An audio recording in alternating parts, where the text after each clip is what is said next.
Obashi versus Gojo. Nah, karena kemarin kita bahas chapter 76 Dark Gathering yang dimana menampilkan pertarungan antara Obashi dengan Taisai dan memperlihatkan Taisai kalah karena belum pulih dari luka yang ia terima setelah kekalahannya. Karena gue janji bakalan bahas mengenai seberapa kuat Obashi ini, jadi gue sekalian pengen bahas apakah Obashi ini setara dengan Gojo. Tapi perlu diingat, ini hanya buat seneng-seneng dan ini full teori ya. Jadi biar nggak ada lagi yang komen, berlebihan banget. Ini cuma perbandingan-perbandingan kecil aja biar seru, oke? Nah, di chapter 76 kemarin kita sudah diperlihatkan beberapa kekuatan yang ditunjukkan Obashi cuy. Dari kemampuannya yang bisa menghilangkan kekuatan Taisai hingga kekuatan intimidasinya. Nah, mari kita bahas terlebih dahulu mengenai kekuatan intimidasinya. Mengapa saya mengatakan intimidasi? Karena orang yang terkena kekuatan ini akan terkejut atau panik gitu.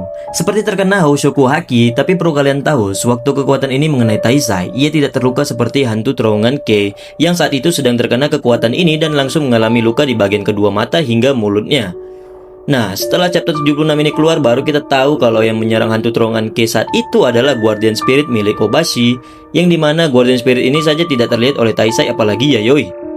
Lalu ia juga punya Shikigami yang kalau asumsi saya, Shikigaminya ini juga tingkat ilahi seperti Zenki dan Goki milik Agenoseme. Cuma saya tidak bisa prediksi Shikigami ilahi yang mana. Nah, lalu kita bahas mengenai kekuatan yang bisa menghilangkan Alkaid milik Taisai. Ini kekuatan yang dapat dibilang luar biasa. Kenapa? Gue gak tahu komposisi Alkaid itu mirip atau enggak sama Star of Annihilation milik Dewa. Tapi dari teori gue, dasar kekuatan Alkaid ini adalah panas dari sebuah bintang yang dipusatkan dan membentuk sebuah bola besar mirip Odama Rasengan. Dan ketika kita melihat Obashi mampu meniadakan atau menyerap kekuatan Alkaid ini, artinya kekuatan yang digunakan Obashi saat itu cukup kuat cuy. Cuma gue gak tahu pasti spesifiknya itu seperti apa ya, karena belum dijelaskan juga oleh autor dan ini masih teori gue.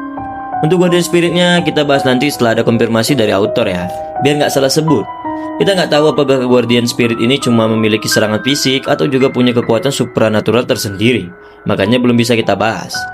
Nah, kalau perbandingan dengan Gojo, kita tahu kalau Gojo itu penyihir Jujutsu terkuat di dunia Jujutsu Kaisen sebelum kalah dengan Sukuna. Nah, Obashi ini adalah medium spirit terkuat di Dark Gathering, tapi apakah dia akan kalah melawan Taisai atau mungkin Yayoi di chapter terbaru nanti?